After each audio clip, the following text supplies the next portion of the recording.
Buxoroning mashhur olot somsasi qanaqa tayyorlanadi? Ish dastavval mol go'shtini lahm joyini to'g'rashdan boshlanadi. Mayda qilib to'ralgandan keyin idishga solib, charva yog', tuz va zira solindi. Endi buni ma'lum vaqtgacha tindirishga qo'yiladi. Ungacha xamirlarimizni ham juva yordamida yog'ib olsak ham bo'ladi. Hammasini bir xilda qilib yoyib bo'lgandan keyin qiymalarni solib, o'sha mashhur shaklda tugilar ekan. Aytgancha, ichiga olot somsani yana ham suvli va mazali qilib beradigan bir kesim pomidor esdan chiqish kerak emas. Endi somsalarni listga terib, suv sepildi. Keyin suvni ortiqchasi to'kib tashlalar ekan. Va nihoyat somsalarni pishirib olishga kuzatib olsak ham bo'ladi. Somsalar pechda naq 12 daqiqada tayyor bo'lar ekan. Agar undan oldin yoki keyin olinsa, ishtaha ochar, go'zal ko'rinishiga ta'sir qilib qolarmish. Somsalarimiz ham jonon bo'lib pishib chiqdi.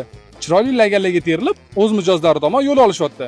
Men ham novatli choylarimizdan damlab somsalarning mazasini ko'rish boshladim. Bay, buni ta'mini odam maza qilib yoradi-ya. Ichi suvlikkina, yana yoniga barra pomidor so'kidan ham berishar ekan. Sizga ham tavsiya qilaman. O'tirib yeyishga joylar ham hozirlab qo'yilgan. Yetkazib berish xizmati ham mavjud. Yo'lingiz bo'lsa, o'zingiz bilan olsangiz, uydagilar bilan maza qilib yesangiz ham bo'ladi. Bu joy Yunusobod 19-kvartal, Farruh Fayzi qarshisi, Bitogada joylashgan. Aniq lokatsiya Telegram kanalda bor.